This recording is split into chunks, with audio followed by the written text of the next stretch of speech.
frères et sœurs, j'avais deux séries là, sur mon cœur, puis c'est celle-là qui l'a emporté. Il y avait deux choses, là, je me suis battu pendant les congés de Noël, et c'est cette série-là qui l'a emporté. Le titre, c'est « Ce Pierre qui nous ressemble tant ». Frères et sœurs, au cours de cette série-là, c'est certain, peut-être ce matin, vous n'allez pas vous reconnaître. Peut-être qu'il y a du monde, vous allez moins vous reconnaître. Mais c'est certain que pendant cette série-là, tout le monde, on va se reconnaître dans le message que je vais apporter ce matin, que je vais apporter pendant cette série-là. On va se reconnaître. Parce que, frères et sœurs, Pierre, sa vie, dans la Bible, dans les Évangiles, c'est un livre ouvert. On connaît tout de la vie de Pierre. Je ne connais pas tout de votre vie. Vous ne connaissez pas tout de ma vie. Mais les Évangiles nous parlent de la vie de Pierre comme d'un livre qui est ouvert. On connaît tous ses bons coups, puis on connaît tous ses mauvais coups. Quand on a le micro, souvent on va parler de nos bons coups. J'ai fait ceci, j'ai fait cela, Dieu a fait ci. On ne parle pas de nos mauvais coups. Mais Pierre, lui, il est nu. Dans la Bible, on l'a déshabillé, Pierre. On connaît tous ses bons coups, mais on connaît aussi tous ses mauvais coups. Et moi, ce que j'aime de la vie de Pierre, c'est que c'est vrai. C'est un homme, c'est un chrétien intègre. C'est un chrétien que ce que tu vois, ce que tu entends, c'est ça. Mais nous, souvent, les chrétiens, on a cette tendance à jouer un personnage des fois. Le personnage de « tout va bien, moi, dans ma vie ». Arrête d'avoir peur. Arrête d'avoir des craintes. Prie le Seigneur. Je prie le Seigneur. J'ai la foi. Mais il m'arrive d'avoir des craintes. Il m'arrive d'avoir des soucis. Il m'arrive d'être tourmenté dans mon âme parfois. Est-ce que ça vous arrive, vous autres aussi? Merci. Merci de ne pas me laisser tout seul. Merci Denis. Non, laissez-moi pas tout seul ce matin. Soyez avec moi. Parce que ce que j'aime de Pierre, c'est toute la fragilité de son humanité, de sa nature humaine, toute la fragilité, toutes les ténèbres qui entouraient Pierre dans son humanité. Mais regardez ce que Jésus a fait avec Pierre à la fin de sa vie. Dans ce processus que le pasteur Charlie nous a parlé ce matin, dans le processus de notre vie chrétienne avec Dieu, Dieu va nous rendre solides comme il a rendu solide, Pierre solide. Mais mes frères et sœurs, ce qui est encourageant ce matin pour vous et pour moi, autant pour les jeunes, je vois des jeunes chrétiens qui commencent, là, pas encore baptisés, là, et je vois d'autres qui sont là, qui connaissent Dieu depuis 30 ans, c'est la même chose pour nous autres. C'est un processus. Je n'ai pas fini. Dieu n'a pas fini avec moi de me transformer, puis il n'a pas fini avec toi. Et Dieu, ce matin, au travers de cette série-là, veut qu'on puisse être honnête et franc et dire oui, ça, je suis comme Pierre, moi. Qu'on soit un homme ou une femme, là, il y a des choses dans la vie de Pierre qui nous ressemblent, frères et sœurs. Et au travers de cette série-là, on va réaliser que Pierre, ce Pierre-là, il nous ressemble tellement. Il nous ressemble tellement, ce Pierre-là. Alors, ce matin, on va regarder, je vais prêcher sur le texte dans Jean chapitre 1, verset 42. J'ai une longue introduction, mais on va y arriver à ce passage-là, qui dit « Et il le conduisit vers Jésus. Jésus, l'ayant regardé, lui dit « Tu es Simon, fils de Jonas. Tu seras appelé Céphas, ce qui signifie Pierre. » Le contexte de ce passage-là, c'est André. André, le frère de Pierre, André était un disciple de Jean-Baptiste. Puis à un moment donné, il est avec Jean-Baptiste, avec un autre disciple que la Bible ne mentionne pas. Ils sont Jean-Baptiste, Jean-Baptiste, c'est ça, il est avec deux de ses disciples, là, dont André, puis un autre. Et il est avec eux, puis lorsqu'il voit Jésus passer, il dit « Voici l'agneau de Dieu. C'est lui le Messie. C'est lui. » Alors, André, tout de suite, avec l'autre disciple, se sont mis à suivre Jésus à partir de ce moment-là. Ils étaient les disciples de Jean-Baptiste, ils sont devenus les disciples de Jésus. Et André, la première personne, ça c'est important de le comprendre, parce que Pierre, il est tout le temps le premier dans tout.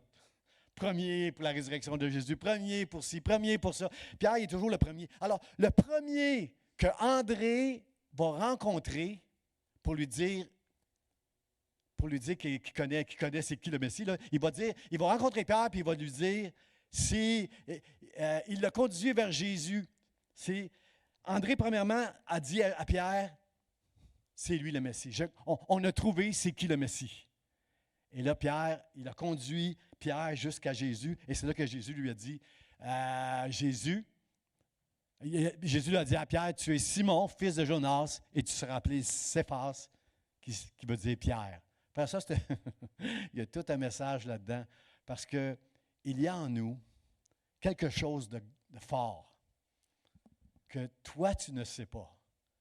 Toi-même, tu ne sais pas encore tout ce que Dieu veut faire au travers de toi. Les gens qui t'entourent ne voient pas. Les gens qui nous entourent souvent vont voir nos défauts. Ils ne verront pas tout ce que Dieu veut faire au travers de toi. Mais Dieu, si vous connaissez Jésus, Dieu veut faire quelque chose d'extraordinaire avec toi. Et ça, c'est la bonne nouvelle ce matin. Vous devriez être plus excité que ça, là, parce que chacun de nous, on est Pierre. Même si tu ne crois pas en toi ce matin, Dieu, lui, croit en toi ce matin. Et ce qu'il a fait avec Pierre, il va le faire avec toi puis avec moi. Et c'est jamais fini.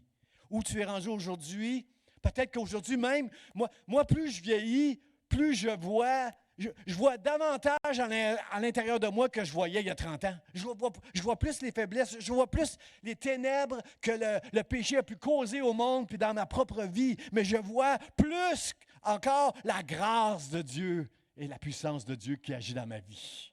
Et je suis reconnaissant à Dieu pour tout ce qu'il a fait et tout ce qu'il fait et tout ce qu'il fera comme il l'a fait pour Pierre.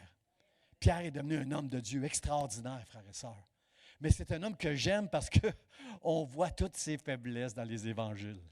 Je ne sais pas s'il y a des gens qui prenaient plaisir à ça, mais merci, mon Dieu, pour la transparence qu'on peut trouver dans la vie de Pierre.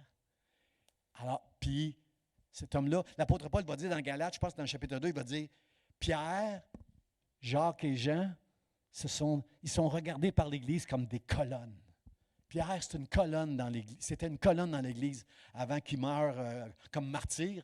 Mais il a été un disciple, il a été un apôtre, il a été une colonne dans l'Église de Jésus-Christ. Et chacun de nous, Dieu nous appelle à devenir une colonne dans l'Église du Seigneur Jésus-Christ. Peu importe les folies que tu as pu faire, Dieu t'appelle à être une colonne.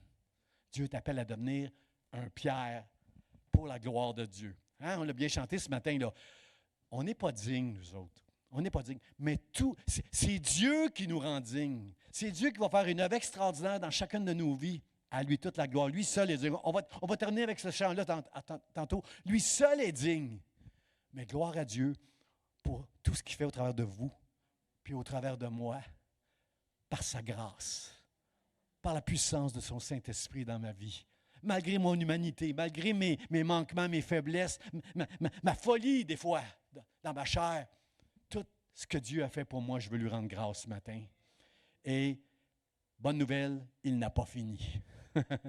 Dis que c'est une bonne nouvelle.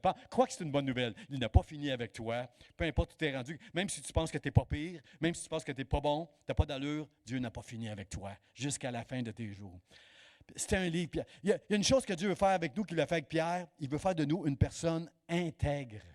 On voit ça souvent comme un compliment. On voit ça souvent comme une qualité dans la Bible. Hein? Noé était mon serviteur juste et intègre dans son temps. Job était juste et intègre. Juste, ça veut juste. Vous êtes juste devant Dieu à partir du moment où vous avez la foi que Jésus, c'est le Christ, qu'il est votre sauveur. Vous êtes juste. Mais intègre, ça veut dire non seulement tu as la foi, mais tu es vrai.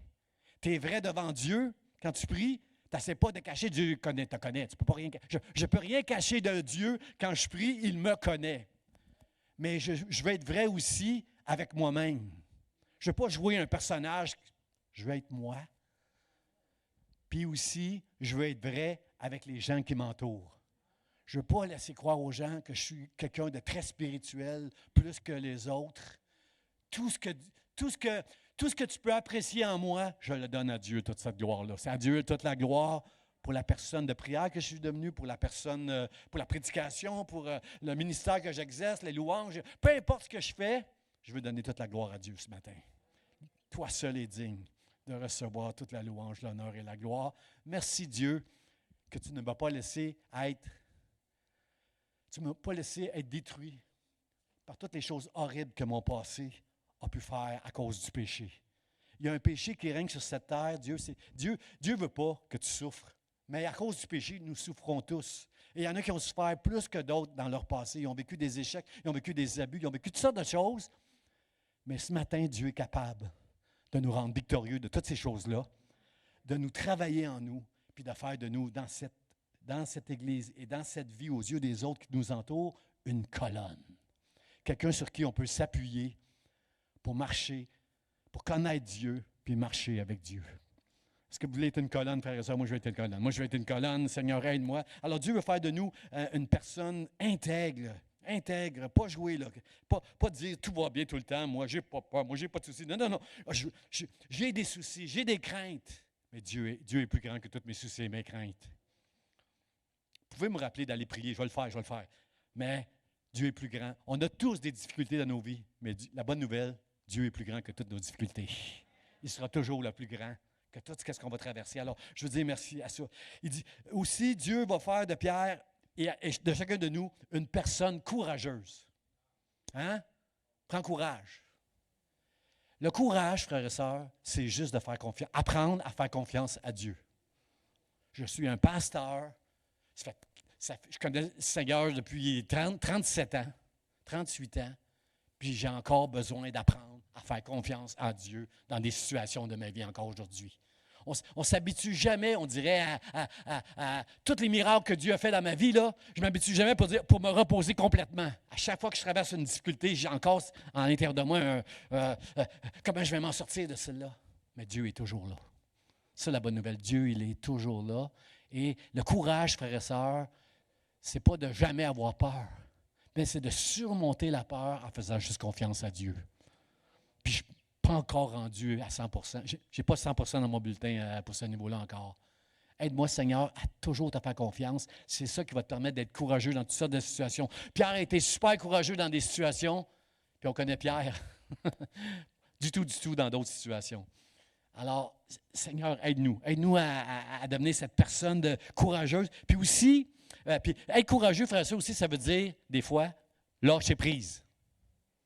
J'ai juste eu des mais j'ai besoin des amen, là. Faire confiance à Dieu, ça veut dire lâcher prise. C'est pas toi, c'est lui qui va le faire. Il y a des choses qu'on doit faire. La sagesse, c'est aide-toi, là. Hein, c'est pas dans la Bible, là, mais ça dit aide-toi, le ciel va t'aider. Oui, il y a des choses qu'on doit faire, nous. Mais à un moment donné, le courage, c'est de lâcher prise. Ce que moi, je ne peux pas changer, Dieu seul peut le changer. Dieu, vas-y, je vais te faire confiance. Aide-moi, Seigneur, à lâcher prise. On a vu ça avec Malchus, hein, quand ils sont venus l'arrêter à Gethsémani, Jésus, Malchus, le gars qui travaillait pour le souverain sacrificateur, là, il est arrivé pour arrêter Jésus, puis Pierre a sorti son épée. Hein? Puis nous, là, si quelqu'un parle en mal de Jésus, on est bon pour défendre Jésus. Hein? Non, on ne parle pas comme ça de Jésus. On sort notre épée. Et Jésus a dit à Pierre, range ton épée. Et que ce n'est pas facile de ranger son épée devant quelqu'un qui blasphème le nom de Dieu, devant quelqu'un qui appelle le bien mal et le mal bien. Ce n'est pas facile, frères et sœurs. Mais là, le courage, frères et sœurs, et la compassion, c'est de lâcher prise. Il faut lâcher prise sur beaucoup de choses. Alors, Malchus, Dieu a compris ça. Pierre a compris ça avec Malchus, qu'il devait ranger son épée, que Dieu est capable. Pierre, tu ne penses pas que j'aurais pas pu appeler une légion d'hommes? Je n'ai pas besoin de ton épée, là, j'aurais pu appeler une légion d'hommes. Arrête d'essayer de défendre Jésus. Dieu est capable de se défendre. Sois quelqu'un qui témoigne courageusement tes convictions avec la grâce, l'amour, la douceur, l'affection. Tu vas avoir bien plus d'efficacité que juste avec bon, c'est ça. Dieu veut faire de nous une personne de compassion, frère. C'est important qu'on apprenne à être doux et plein de compassion quand on témoigne l'Évangile. J'aime beaucoup le Dr. Larry Crabb. Il est décédé aujourd'hui, le Dr. Larry Crabb, mais c'est un psychologue, un conférencier, un professeur de la Bible. Il a écrit tellement de bons livres, le Dr. Larry Crabb. Lui, il dit, « Mes difficultés sont un chemin qui toujours mène à la découverte de Dieu. » Hein, j'ai eu juste 2 amens là-dessus, là, mais pensez-y, là. Toutes nos difficultés, si vous avez la foi ce matin que Jésus est le Christ qui est votre sauveur, toutes les difficultés dans votre vie vont vous amener à connaître davantage Dieu. Amen, amen. Moi, je dis amen, moi aussi. J'aime pas ça, les difficultés. J'aime pas ça. Mais ils sont nécessaires. Toute la Bible enseigne que c'est au travers des difficultés qu'on va grandir. Je préférerais pas avoir... J'aimerais mieux grandir, pas de difficulté. Moi, je suis pas masochiste. Là. J'aime pas souffrir.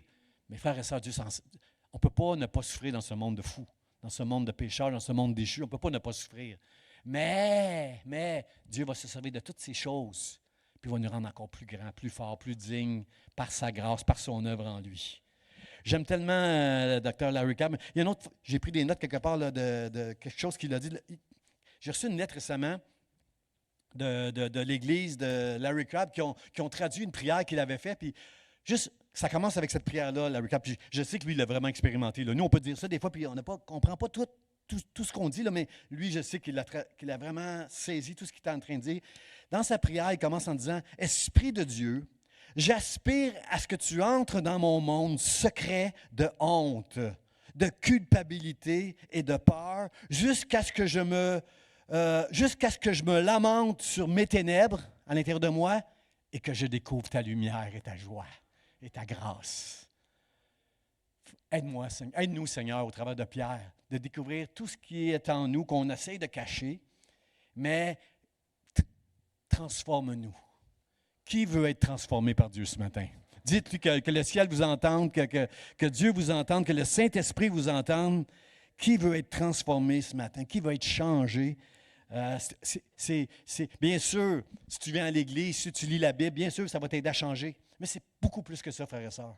C'est au travers de la vie de tous les jours que Dieu va te transformer, va te changer. Et va faire de toi ce qu'il a réussi de faire avec Pierre. Il va faire avec nous, au travers de toutes les choses de notre vie, il va nous transformer, frères et sœurs. Pierre, c'est qui Pierre? C'est un gars qui parle beaucoup, hein, comme les prédicateurs. Il parle beaucoup, Pierre. Souvent, vous allez lire ça. Moi, je l'ai souligné dans un des évangiles, j'ai souligné, à chaque fois que c'était écrit ça, puis je l'ai souligné plusieurs fois, c'est écrit souvent, et Pierre prit la parole. souvent, Pierre, c'était le premier à prendre la parole devant tous les autres disciples pour parler, adresser Jésus, adresser les gens. Pierre, il parle beaucoup, il prend la parole. À un moment donné, Jésus enseigne sur le pardon, puis il dit, Seigneur, combien de fois il faut pardonner? Si j'ai pardonné 7 fois, j'ai-tu atteint le maximum? Là? Non, Pierre. 77 fois, 7 fois dans une journée, tu vas être pas pire. Il n'y a pas de fin à pardonner. À un moment donné, il dit, Jésus leur demande, qui je suis? Pierre est le premier pour dire, tu es le Christ, le Fils du Dieu vivant, c'est toi. Puis là, et là, Jésus lui dit, tu as raison, Pierre, tu as raison. Et c'est pas toi là, qui viens de découvrir ça, là, mais c'est mon Père dans le ciel, par son esprit, qui t'a révélé que j'étais le Christ. Bravo. Tu es Pierre, et sur cette pierre, je bâtirai mon Église. Et là, tout de suite, un peu plus tard, Jésus va parler aux disciples qu'il va souffrir bientôt, puis qu'il va même mourir. Puis là, Pierre le prend à part, puis dit, « Oh non, Jésus, ça ne t'arrivera pas. Une chose comme ça ne t'arrivera pas. » Et là, Jésus, à celui qui a dit, « Oh, Pierre, ce n'est pas la chair et le sang qui t'ont révélé que j'étais le Christ, c'est mon Père dans le ciel. » Et là, au même Pierre qui lui dit, « Non, tu ne souffriras pas, je vais te défendre, moi. » Jésus va dire, « Arrière de moi, Satan. » Est-ce que Pierre était possédé par Satan, frères et sœurs? Non. Ce que Jésus nous enseigne, c'est toute l'influence que Satan peut avoir dans notre compréhension de la vérité. Merci Seigneur pour le Saint-Esprit, que Dieu a envoyé le Saint-Esprit pour nous conduire dans toute la vérité. Alors, Pierre n'était pas possédé, frères et sœurs. Ne croyez pas que Satan est tout le temps partout après tout le monde. C'est juste qu'il est tombé dans les pièges de Satan en voulant prendre Jésus à part. Puis, est-ce qu'on n'est pas comme ça? Moi, je suis comme ça des fois dans ma prière. J'essaie de dire à Dieu quoi faire.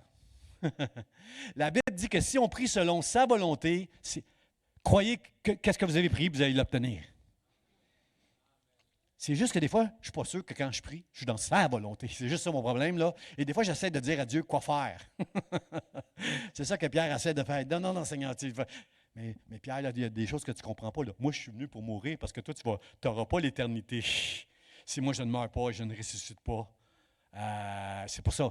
Ça fait partie de l'œuvre de Dieu que je suis venu accomplir. Fait que, retire de moi Satan. Essaye pas de me faire changer d'idée dans mon appel. Frères et sœurs, si vous désirez servir Dieu de tout votre cœur, vous allez souvent voir ces combats-là dans votre vie. Il y a quelqu'un qui va dire, fais pas ça, mais moi, je veux juste faire ce que Dieu me demande de faire.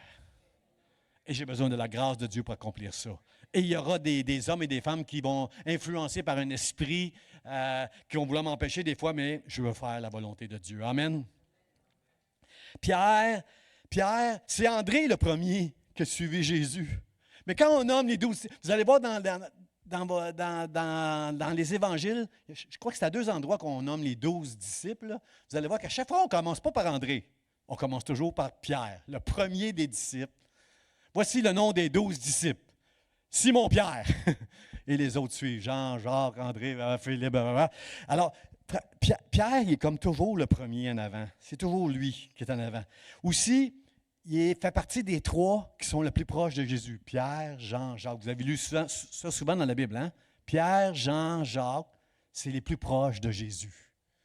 Ils sont là les 3. À un moment donné, il y a une femme qui a touché Jésus, qui avait une perte de sang, puis elle a été guérie. Puis là, Jésus dit, qui m'a touché? Puis là, Jairus s'en vient. Jairus, le chef de la synagogue, sa fille est en train de mourir. Il demande à Jésus pour aller prier. Puis là, il l'amène seulement avec lui. Qui? Pierre, Jean et Jacques vont aller chez Jairus, le chef de la synagogue.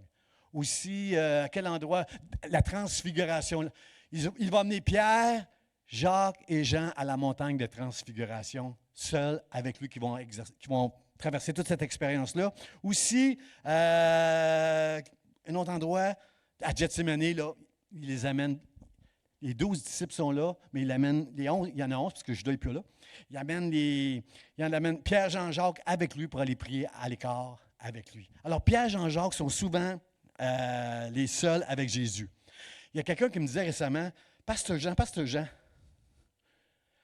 est-ce qu'il y a des gens qui ne devaient pas être jaloux de Pierre, Jean, Jacques, de Pierre, parce qu'il était si proche de Jésus? J'aimerais vous dire, frères et sœurs, qu'être proche de Jésus, c'est donné à tout le monde, comme Pierre, Jean et Jacques. Les 12 disciples auraient pu être aussi proches de Jésus que Pierre, Jean, Jacques.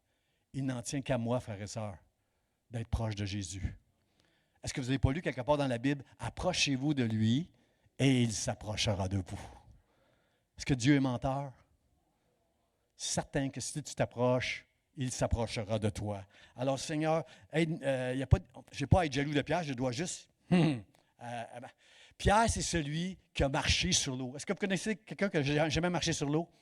Jamais personne n'a marché sur l'eau. Je n'ai jamais entendu ça nulle part dans aucun livre que quelqu'un a pu marcher sur l'eau, à moins que ce soit truqué, là, un illusionniste, là, mais jamais quelqu'un a marché sur l'eau comme Pierre. Wow! Mais en même temps, on nous dit que Pierre a douté à un moment donné. Puis même que Jésus le dit, homme de peu de foi. Et vous savez quand est-ce que Pierre a douté? C'est quand il a enlevé les yeux sur Jésus pour voir les vents, les vagues et tout le reste. Et c'est là qu'il a commencé à caler. Frère et sœur, quand on enlève nos yeux sur Jésus, c'est là qu'on se met dans le trouble. Mais quand on garde nos yeux sur Dieu, c'est là qu'on trouve le courage. Le courage qu'on a besoin pour marcher avec Dieu. Le jour de la Pentecôte, frères et sœurs, la Bible nous dit que Pierre il a été rempli du Saint-Esprit dans la chambre haute, rempli du Saint-Esprit. Il a prêché un message et 3000 âmes sont venues à Dieu. Ils ont écouté, ils ont entendu ce message, puis ils se sont convertis tellement Pierre était convaincant, convaincu, plein de l'Esprit. Et malgré cela, malgré qu'il était rempli, être rempli du Saint-Esprit, ça ne veut pas dire que tu ne feras plus jamais d'erreur. Parce que Pierre a été repris sévèrement par Paul à un moment donné pour son hypocrisie. Pierre, c'était l'apôtre des circoncis, des Juifs qui sortent du judaïsme. Paul, lui, c'est le prédicateur des païens, de ceux qui ne connaissent pas Dieu. Et là, Pierre, lorsqu'il était dans une ville pour aller évangéliser, des fois, il allait chez des non-juifs. Mais quand des Juifs circoncis arrivaient dans la ville, il se retirait pour montrer. Oh non, moi, je n'ai pas été serré la main à ces gens-là. Paul va le reprendre pour son hypocrisie. Lui qui a été rempli du Saint-Esprit, qui a prêché à 3000 âmes à un moment donné à Jérusalem, le voici qui fait des choses comme ça. Alors, frères et sœurs, on arrête. Même, j'aimerais ça dire que quand tu es rempli du Saint-Esprit, tu es correct. Mais il faudrait que tu sois rempli du Saint-Esprit tous les jours pour ne pas faire des niaiseries. Je remercie Dieu, moi, le jour où j'ai eu une expérience avec Dieu, le jour de chez moi, dans mon bureau, j'ai été rempli du Saint-Esprit et ça a duré 2 ans. 2 ans minimum, hein, Sylvie? 2 ans. 2 ans où je ne marchais pas, moi, je ne touchais pas à terre. Je ne touchais pas à terre, je lévitais, moi. Je me réveillais avec Dieu et je me endormais le soir avec Dieu.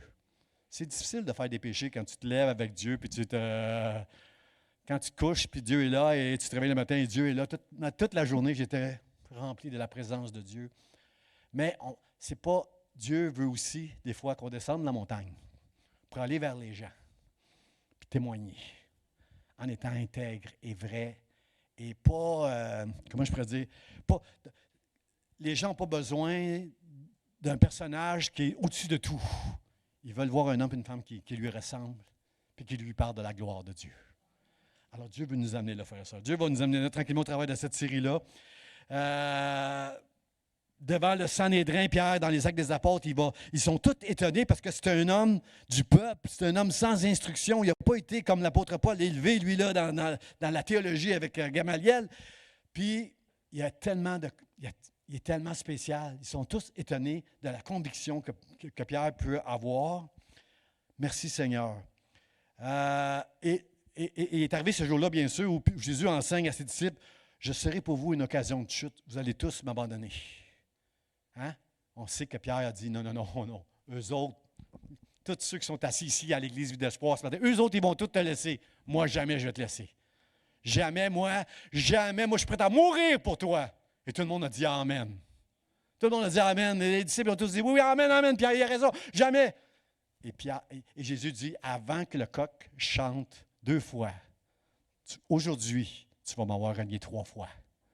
C'est Pierre, ça, frère et sœur. C'est Pierre. Pierre a pleuré, il a renié Jésus. Il a pleuré, frère et sœur. Puis ça, c'est tellement nous autres, ça. C'est tellement nous autres, Pierre, de faire des grandes déclarations des fois pour se rendre compte à un moment donné que, ça nous revient à l'esprit, là, que moi, j'ai dit ça, puis là, je vis ça, puis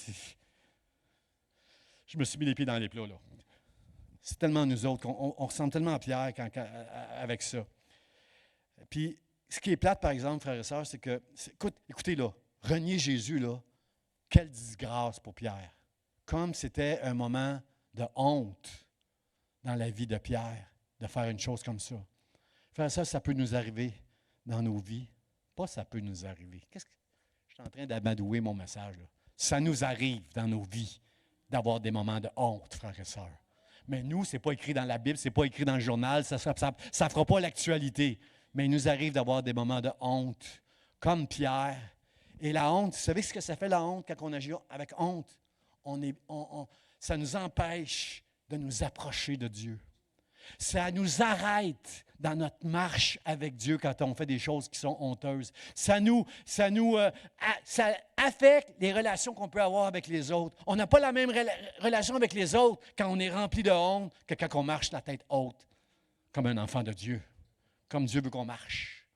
Alors, on a besoin ce matin, frères et sœurs, d'entendre ce message et cette série que Dieu veut faire quelque chose avec nous de puissant, que personne ne voit. Toi, tu ne le vois pas.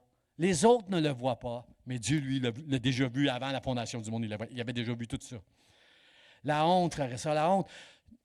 Pour beaucoup, on voit souvent dans l'actualité depuis quelques années combien de gens dans le public ont perdu leur position à cause qu'ils ont fait quelque chose de honteux. Hein, on a vu ça dans les politiciens qui ont perdu leur job. On a vu j'ai écrit, moi, un politicien qui a perdu sa job parce qu'il avait fait une erreur. Il y a des artistes qui ont fait ça, il y a des sportifs. Il y a toutes sortes de gens dans le public qui ont fait des choses honteuses. Mais la bonne nouvelle ce matin, c'est que Dieu, il savait à l'avance que tu allais faire ces choses-là. Puis il t'a choisi quand même. Puis il va faire quelque chose dans ta vie de grand et de puissant par sa grâce. Parce que lui seul est digne. Il va nous rendre dignes, frères et sœurs. Malgré tout ce qu'on aura pu faire, il va nous aider. Vous êtes avec moi? Mon premier point, frères et sœurs, c'est celui-ci. Dieu, ça va apparaître à l'écran, Dieu nous conduit à Jésus. Et André a conduit Pierre vers Jésus. Je ne sais pas, moi, qu'est-ce qui vous a conduit vers Jésus. Chacune de nos histoires, elle est différente. Amen. Ça peut être quelqu'un qui vous a conduit à Jésus. Peut-être vous-même, Dieu vous a parlé, puis vous êtes. J'ai entendu un témoignage de Gilles, que Dieu lui a parlé. Comprenez, il y a des gens, j'ai entendu, et je le crois, frères et sœurs, je crois qu'il y a des endroits, dans des pays très islamiques, je crois qu'il y a des endroits, j'ai entendu des gens dire que Jésus lui-même leur est apparu pour leur témoigner, parce que ce n'était pas possible dans certains endroits de faire ça. Je crois à tous ces miracles-là. Frères et sœurs, je ne sais pas qui vous a conduit à Jésus, mais la bonne nouvelle, c'est qu'un jour, quelque chose ou quelqu'un vous a conduit à Jésus. Parce que c'est le commencement de votre vie chrétienne. C'est Jésus. Ce n'est pas la religion. Ce n'est pas d'aller dans une église. C'est de connaître Jésus-Christ, le Fils de Dieu. Ça, c'est le commencement de l'œuvre que Dieu veut faire avec toi, en toi. Il y a différents chemins pour connaître Dieu, frères et sœurs. Mais la bonne nouvelle, c'est que Dieu nous conduit à Jésus, a conduit Pierre à Jésus, m'a conduit moi au travers de ma sœur à Jésus-Christ. Et pourquoi Dieu nous conduit à Jésus? Afin que ce soit lui maintenant qui nous conduise dans notre vie.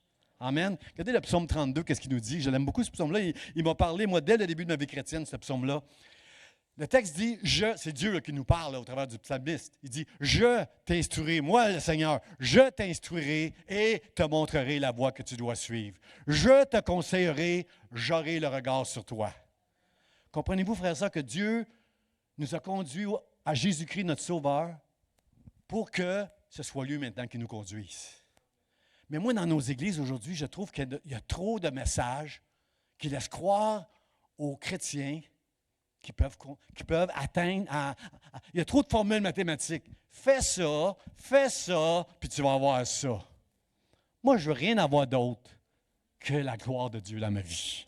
Je ne veux rien d'autre que de connaître le Seigneur Jésus-Christ. Je ne veux rien d'autre que d'être conseillé et conduit par le Seigneur Jésus-Christ. Je ne veux pas cette formule mathématique, fais ci, fais ça, tu obtiens. Je ne veux rien d'autre que Jésus. Et Dieu me bénit tellement. Il me donne au-delà de tout ce que je peux m'attendre de lui. Mes frères et sœurs, comprenez-vous que je ne veux pas diriger ma vie moi-même. Je veux être dirigé par Dieu. Est-ce qu'il y en a ici qui veulent être dirigés par Dieu? À un moment donné, Jésus a dit à Pierre, quand tu étais jeune, tu te séguais toi-même. Tu mettais ton vêtement, ta ceinture, puis tu allais où tu voulais. Mais plus on vieillit avec le Seigneur, moins on veut se ceindre nous-mêmes. On veut que ce soit Dieu qui conduise nos vies. Amen. Dites-le pour que les jeunes l'entendent, là. Parce que quand on est jeune, on essaie tellement d'y aller avec nos forces. Ça ne marche pas avec nos forces, frères et sœurs. Dieu nous conduit vers Jésus afin que ce soit maintenant Jésus qui nous conduise dans nos vies. Seigneur, merci de conduire ma vie. Merci de me diriger parce que trop souvent, j'essaie moi-même de faire ça. C'est Dieu qui les a conduits, Pierre, Jacques et Jean, jusqu'à la montagne de transfiguration. Qu'est-ce que les 3 disciples ont appris là-bas? Ils ont appris que Jésus était le Fils de Dieu. Ils ont vu Jésus, le Fils de l'homme, pendant un moment parler avec Moïse, Élie. Tous ses vêtements sont devenus blancs. Ils ont vu la divinité de Jésus-Christ. Ça, c'est important de le comprendre. Ils n'ont pas vraiment tout compris. Mais c'est important de comprendre la divinité de Jésus, frères et sœurs, parce que, sans faire de blasphème, là, sur cette terre, Jésus était un homme. C'est la parole de Dieu qui s'est faite chair. Il était un homme avec des limitations. Il s'est dépouillé de ses attributs divins. Je ne veux pas faire de blasphème, là. Jésus a agi comme... Il était le deuxième Adam. Il était comme un homme sur cette terre. Mais par la puissance du Saint-Esprit, il guérissait des malades. Par la puissance du Saint-Esprit, il était capable de connaître ce qui était en toi. J'ai Carole devant moi, là. Puis par l'Esprit, je sais ce qui est en elle. Il connaissait Pierre. Puis il l'a conduit à Jésus pour que maintenant, ce soit lui qui le conduise. Il a aussi amené, il l'a amené avec Jairus. Avec Jairus, il a conduit Pierre, Jacques et Jean. C'est lui qui les a conduits jusqu'à la maison de Jairus afin qu'ils sachent que Jésus est capable de ressusciter les morts. Pour qu'ils ne soient pas découragés. Quand ils vont voir Jésus mourir à la croix, qu'ils ne soient pas découragés que tout est fini. Parce que si Jésus est capable de ressusciter des morts, certain qu'il va ressusciter d'entre les morts. La Bible nous dit que c'est Dieu qui a ressuscité Jésus, mais c'est impossible que Jésus reste mort lorsqu'il est mort. Il a porté nos péchés, et c'est pourquoi, la Bible nous dit que c'est Dieu qui l'a ressuscité. Mais c'est impossible que Jésus reste dans le royaume. Lui qui ressuscite les morts par la puissance de Dieu, c'est impossible qu'il reste mort. Alors, je veux dire merci au Seigneur aussi. À Gethsémani, il les a amenés les 3 encore. Il a laissé les autres de côté, puis a amené Pierre, Jacques et Jean avec lui pour qu'ils prient avec lui avant qu'il soit arrêté. Mais la Bible nous dit qu'est-ce qu'ils ont fait, Pierre, Jean et Jacques, pendant que Jésus agonisait? Ils dormaient. Frères et sœurs, êtes-vous d'accord avec moi que des fois, au lieu d'être dans un temps de cherche, on va avoir un temps de jeûne et prière bientôt, là. Frères et sœurs, êtes-vous d'accord avec moi que c'est un temps pour chercher Dieu?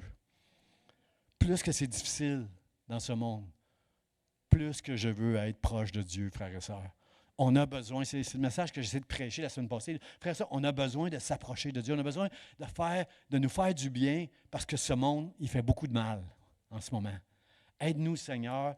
Et Jésus leur a prouvé à Gethsémani, aux disciples, qui n'ont pas été capables de veiller 1 heure avec lui. Pierre, tu n'as pas été capable de veiller une seule heure avec moi.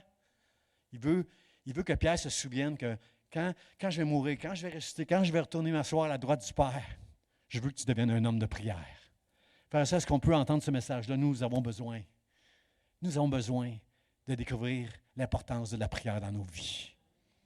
C'est important de s'approcher de Dieu au travers de la prière et d'avoir des échanges avec Dieu. Alors, c'est tout ça qui est important, de comprendre que Dieu veut nous conduire, frères et sœurs. Mon deuxième point, frères et sœurs, Dieu nous connaît. Dieu nous connaît. Jésus l'a regardé, il lui dit, « Tu es Simon, fils de Jonas. » On ne dit pas les noms de famille. Là, dans ce temps-là, on dit, moi, je suis Jean, fils de Roland. C'est comme ça qu'on peut m'identifier. On identifie les personnes en leur disant, « Je connais ton père, toi. » C'était la fille. Puis souvent, dans une ville, dans un village, on se connaît. Alors, ici, il est en train de dire, « Tu es Simon, fils de Jean. » Il est en train de dire à Pierre, par la révélation que le Saint-Esprit va lui donner, « Je te connais, toi. Tu es le fils de Jonas. » Frère, ça, la bonne nouvelle ce matin, c'est que chacun de nous, ici ce matin, Dieu nous connaît. Il te connaît. Il te connaît, il te connaît, il te connaît. Et la bonne nouvelle, c'est que Dieu veut nous apprendre à être des hommes et des femmes de compassion. Vous savez ce qui est arrivé quand Malchus est venu pour arrêter Jésus? Il a sorti son épée, Pierre, puis il a frappé Malchus, puis il a juste manqué un peu, mais il a pogné l'oreille. Il a coupé toute l'oreille. Mais là, Malchus, c'est qui? C'est quelqu'un qui vient s'en prendre à Jésus.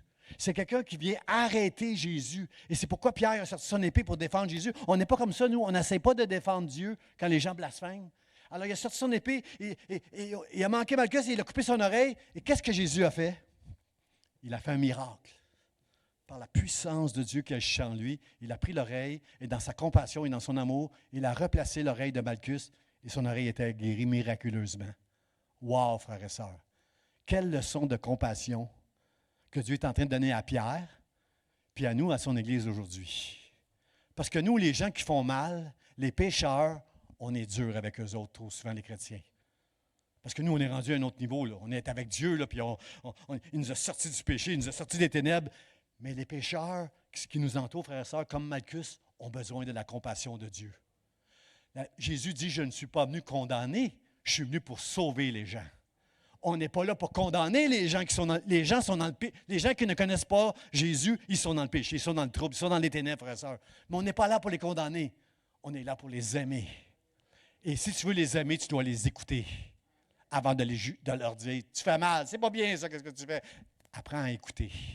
Apprends à avoir de la compassion. C'est bien d'avoir des convictions, frères et sœurs. C'est bien. J'ai écrit dans mes notes que être zélé, c'est bien. Être passionné, c'est bien. Mais si tu n'as pas de compassion, tu vas avoir juste du mal avec tes convictions et ton zèle. Mais si tu es rempli de compassion, d'amour, comme Jésus pour Malchus, moi j'ai même pas peur pour le après de Malchus. La Bible ne dit pas ce qui a été sauvé, mais je me mets à la place de Malchus, qui est venu arrêter Jésus sur l'ordre du souverain sacrificateur. Puis tout ce qui a pris place là, je suis certain que c'est un homme qui s'est mis à suivre de loin ou de près Jésus-Christ après. On ne le voit pas dans les Écritures, là, mais comprenez, frère et sœurs, faites du bien, ça va toujours apporter ça. Faites du bien aux gens qui t'entourent. Nos convictions sont tellement précieuses parce qu'elles nous guident, mais des fois, elles peuvent nous rendre aveugles, elles peuvent nous rendre sourdes à la souffrance que les gens peuvent connaître. Il y a des gens qui souffrent, et si nous, on n'est pas à l'écoute de ces gens-là, si on n'est pas compassion pour ces gens-là, ils ne vont pas se tourner vers nous. Ils ne vont pas nous écouter. Alors, ça prend beaucoup de cette écoute-là, de cette compassion-là pour les gens qui souffrent. Et ça, sinon, on va être juste des aveugles et des sourds. On n'y arrivera pas. Amen? On est tellement des gens qui jugent avant de comprendre. Et mon dernier point, frère et sœur, c'est que Dieu a un nouveau nom pour toi. Tu seras appelé Céphas, ce qui signifie Pierre. Céphas, c'est de l'araméen, ça. dans la traduction du Nouveau Testament en grec, on l'a traduit par Pierre. Tu es Pierre. Tu étais Simon, maintenant tu es Pierre. Pierre qui veut dire, ce que ça veut dire le mot Pierre, une pierre, quelque chose de solide, le roc. Frères et sœurs, Pierre, cet homme-là qui était si humain, qui en a fait tellement d'erreurs, qui a renié Jésus, Jésus l'appelle dès le départ. Dès le départ, il va lui dire, Pierre, Simon, maintenant je t'appelle Pierre. Quelque chose comme le roc, une pierre solide, t'es solide comme le roc. Mais là, quand je vois la vie de Pierre, je ne vois pas ça, moi. Puis je suis certain que Pierre non plus ne voyait pas ça. Mais la bonne nouvelle, c'est que Dieu lui voyait ça dans Pierre. Dieu voyait en Pierre qu'il allait faire de lui un roc, une colonne dans l'Église. Puis avec chacune de nos vies, frères et sœurs, nous, on est tous différents. Je vais vous dire pourquoi on a besoin les uns les autres. Vous avez des qualités et j'ai des qualités, puis on doit se servir les uns les autres avec nos qualités, nos dons, nos talents que Dieu nous a donnés. Vous n'êtes pas tout, frères et sœurs, je ne suis pas tout. Chacun de nous, on est appelé à se supporter les uns les autres. Et Pierre, ici, lui, est appelé une pierre. Mais savez-vous, frères et sœurs, chacun de nous, Dieu veut faire une œuvre dans chacun de nous comme il l'a fait avec Pierre.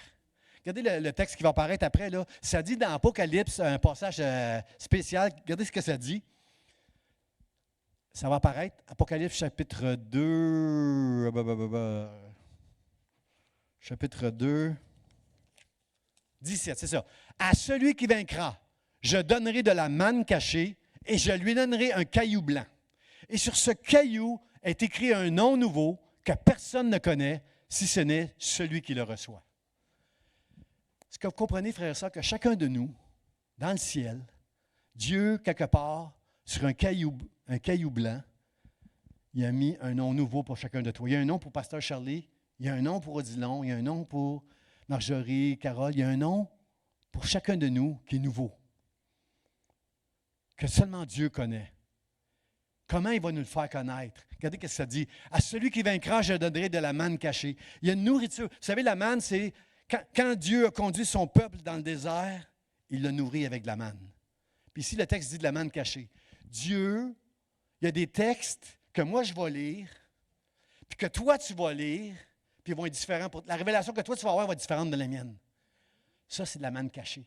C'est une nourriture juste pour toi, pour t'amener à devenir la personne que Dieu veut que tu deviennes. Un nom nouveau, avec une nourriture, et Dieu va arriver à faire de toi quelqu'un de grand, quelqu'un qui est fort, quelqu'un qui est courageux, quelqu'un qui est vertueux, quelqu'un qui est plein de compassion, quelqu'un qui est intègre. Il va réussir à faire ça avec toi parce qu'il voit quelque chose dans toi. Denis, Dieu voit quelque chose en toi que même toi, tu ne vois pas et que le monde autour de toi ne voit pas. Mais Dieu, la bonne nouvelle, c'est que Dieu, lui, il ne se trompe pas. S'il t'a conduit jusqu'à Jésus, il va faire cette œuvre-là en toi. Dieu ne se trompe pas, frères et sœurs. Dieu ne se trompe pas avec chacun de nous. Il va nous amener. Alors ce matin, si tu as des choses honteuses dans ta vie du passé, fais confiance à Dieu. Fais juste confiance à Dieu. Il va t'amener là où il doit t'amener, malgré ton passé. Dieu a un plan pour ta vie extraordinaire. Ce qu'il a fait avec Pierre, il veut le faire aussi avec toi. Parce que Dieu, il est grand, frères et sœurs. Jésus, quand Pierre a dit « Tu es le Christ, le Fils de Dieu », Jésus lui a dit « Tu es Pierre, et sur cette pierre, je bâtirai mon Église. » Quelle pierre? Ce que Pierre vient de déclarer, « Tu es le Christ, le Fils de Dieu », c'est ça, frères et sœurs, la fondation de l'Église. C'est Jésus-Christ qui est mon sauveur. Il est le Christ qui est envoyé par Dieu. Il est le roi des rois, le Seigneur des seigneurs. Il est sacrificateur pour toujours. Il va intercéder avec moi pour toujours dans le ciel. Dans Hébreu, ça dit, il est le sacrificateur pour toujours selon l'ordre de Melchisédek, Jésus-Christ, mon sauveur, frères et sœurs. Alors, Seigneur, merci. Merci, Seigneur, de croire en moi. Et je veux que tu saches ce matin que Jésus, il croit en toi. Je veux que tu saches ce matin qu'il y a quelque chose de précieux que Dieu a déposé en toi et peut-être que tu ne sais même pas encore. Mais Dieu est en train il va faire son œuvre toute sa vie avec toi. Et il va t'amener où il va. Si Dieu t'a conduit jusqu'à Jésus-Christ, laisse-toi conduire parce que Dieu a quelque chose. Tu as un nom. Tu as une destinée. J'aime pas ce mot-là, mais tu as un appel sur ta vie. Extraordinaire. À Dieu toute la gloire pour ça, parce qu'il va faire cette œuvre en toi, au travers de toi, avec tout ce qui a pris place dans ta vie. Amen. Le mot de la fin, frères et sœurs. Pendant qu'on va chanter « Toi seul et digne », ce chant-là, on va terminer avec ce chant-là. Le mot de la fin, frères et sœurs, c'est « Je l'aime tellement ». Il dit à Simon, « Tu seras appelé Pierre ». Pierre a été appelé tout de suite. Simon a été appelé tout de suite Pierre. On appelait Simon tout de suite Pierre. Mais ce que j'aime dans le texte, c'est que quand Jésus dit « Tu seras appelé Pierre, Simon ». Comprenez-vous, frères et sœurs, c'est comme le pasteur Charlie l'a dit ce matin, notre vie chrétienne, c'est un processus qui va prendre fin jusqu'à notre dernier souffle. Qui va avoir ça n'arrêtera jamais, ce processus-là. Jusqu'à notre dernier souffle, Dieu va travailler en nous. Est-ce que quand Pierre a renié Jésus, ne pensez pas qu'il était gêné et honteux? Je ne connais pas cet homme. Ne pensez pas qu'il n'était pas gêné, en disgrâce. Mais puis pour Dieu, il y a une différence, frères et sœurs. Il y a une différence entre blasphémer. Vous savez, la Bible dit que Dieu va pardonner toutes nos iniquités vont être pardonnées. Toutes nos fautes vont être pardonnées. Sauf si on rejette Dieu, bien sûr. Le péché contre le Saint-Esprit, c'est de ne plus croire en Dieu, de ne plus croire que Jésus est venu nous sauver. Ça, c'est le péché que Dieu ne peut pas pardonner parce qu'il nous laisse libres. Tu es libre de mettre ta foi en Dieu ou pas. Et tous les blasphèmes que tu peux faire, toutes les erreurs que tu peux faire, Dieu va les pardonner. Parce que tu lui appartiens. Il a tout pardonné à Pierre. Il va dire à Pierre à la fin des temps, avant de remonter, pas à la fin des temps, mais avant de son ascension, il va dire à Pierre après la résurrection, « Pierre, est-ce que tu m'aimes? » « Ben oui, Dieu. Jésus, tu sais que je t'aime. Prends soin de mes brebis. » Jésus a renié Pierre, mais Pierre a renié Jésus, mais Jésus n'a pas renié Pierre. Nous, on fait des erreurs, mais Dieu n'a pas fait d'erreur en nous choisissant, malgré toutes les erreurs qu'on va faire. Comprenez-vous qu'au travers de la vie de Pierre, on peut se reconnaître à plusieurs endroits. Mais ce qu'on doit comprendre ce matin, c'est que Dieu nous a conduits jusqu'à Jésus pour conduire maintenant nos vies.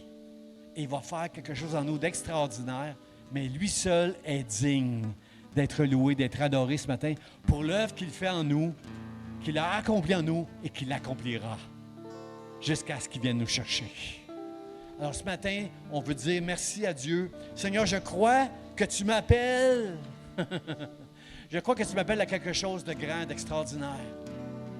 Seigneur, merci de juste mettre ma foi en toi puis de me laisser conduire par toi. Je te conduirai et je te montrerai la voie que tu dois suivre.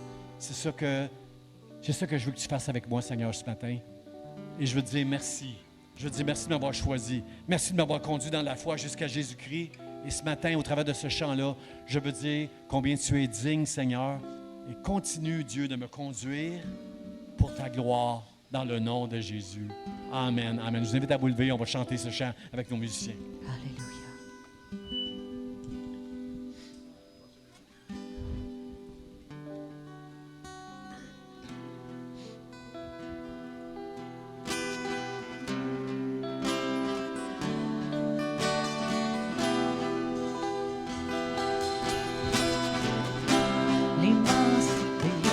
De ta grandeur me montre que je ne suis rien, mais quand tu façonnais la terre, j'étais déjà près de ton cœur.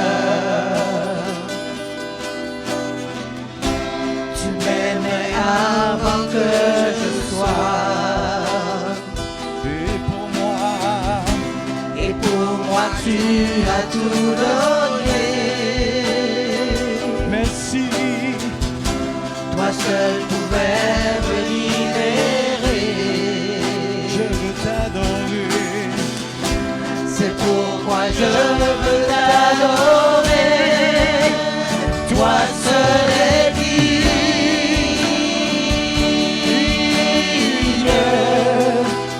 de recevoir louange et gloire pour l'éternité. Toi seul est digne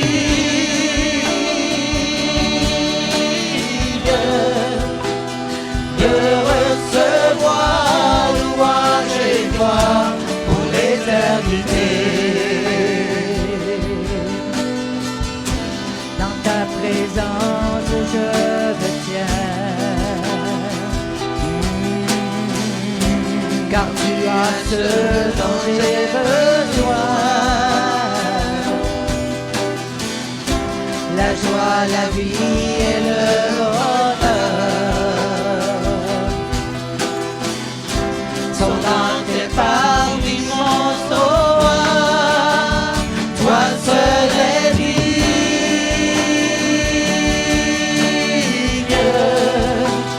de recevoir louange et gloire pour l'éternité.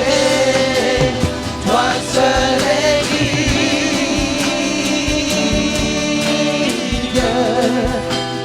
de recevoir louange et gloire pour l'éternité.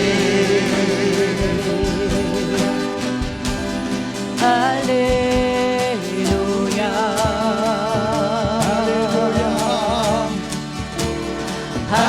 Alléluia. Alléluia.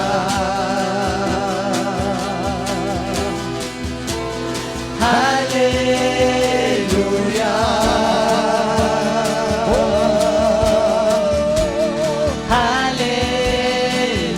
Alléluia.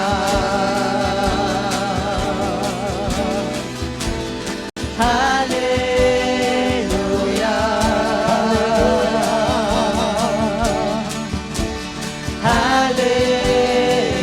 Alléluia.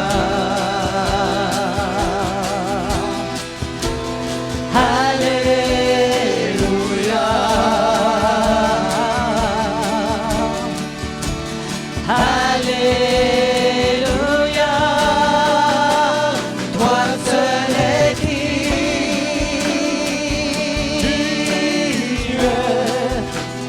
de recevoir louange et gloire pour l'éternité.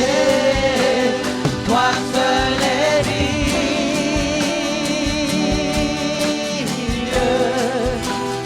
de recevoir louange et gloire pour l'éternité. Toi seul est digne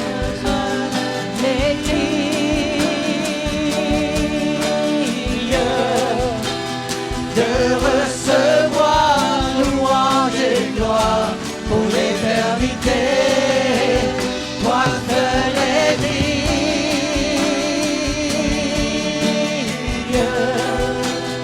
de recevoir louange et gloire pour l'éternité. Toi seul est digne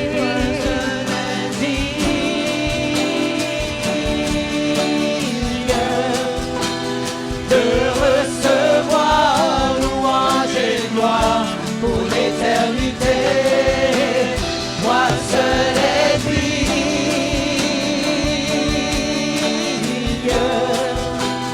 de recevoir louange et gloire pour l'éternité.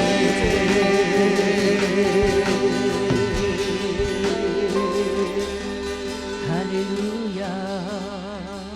Gloire à Dieu. Frère, ça, c'est merveilleux. Nous allons rendre gloire, louange et honneur à Dieu pendant toute l'éternité. Parce que Dieu nous a tellement aimés qu'il nous a donné son Fils. Frère, ça, il y a quelque chose, il y a une relation cachée que je ne vois pas, que personne ne voit entre Dieu et vous. Permettez à Dieu de faire grandir en vous cette manne cachée qu'il a pour vous. Ce nom qu'il a écrit sur un caillou blanc qu'un jour il va vous réveiller dans le ciel. Laissez Dieu travailler votre vie afin que vous puissiez donner gloire à Dieu et tout le reste de votre vie chanter. Seigneur, c'est pas moi qui est digne avec tout ce que tu as fait dans ma vie. C'est toi seul qui es digne dans le nom de Jésus. Amen. Soyez bénis abondamment, frères et sœurs. Soyez bénis et Juste quand ça va être terminé, l'enregistrement, j'aurai juste une annonce ou deux à faire.